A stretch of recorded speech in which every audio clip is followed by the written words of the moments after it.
Vous attendiez que le gouvernement bouge sur les 80 km/h parce que vous avez senti Emmanuel Macron ouvert à des aménagements pendant le grand débat. Mais la ministre des Transports, elle n'est pas sur cette ligne. Alors, y a-t-il pour vous un double discours entre le président de la République et le gouvernement? Il y a un dysfonctionnement. Parce que si le président de la République, qui participe à tous les grands débats, il n'y a pas que celle-là de promesse, il y a un certain nombre, il a fait une promesse là-dessus.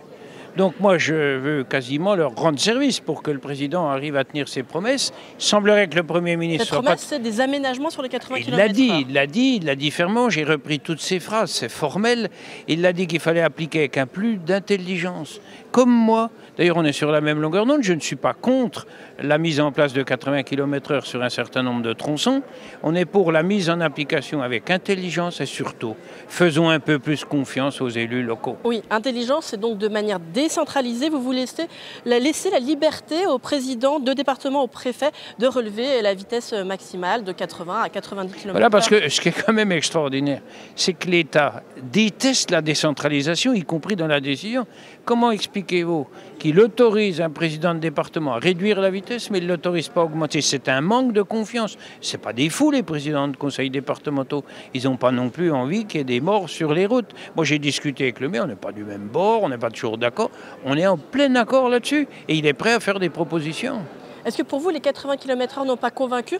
On a entendu le Premier ministre Édouard Philippe faire valoir une baisse historique des morts sur les routes et l'attribuer aux 80 km/h. Ah non, mais il a sorti des chiffres mensongers. J'ose employer le terme. Hein. Il peut me mettre au tribunal s'il veut. Il a comparé des moyennes qu'il a rangées avec des chiffres ponctuels. Donc le chiffre est faux.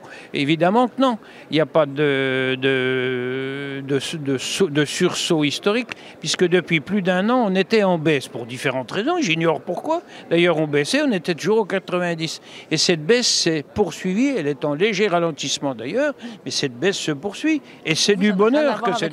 Bien sûr que non.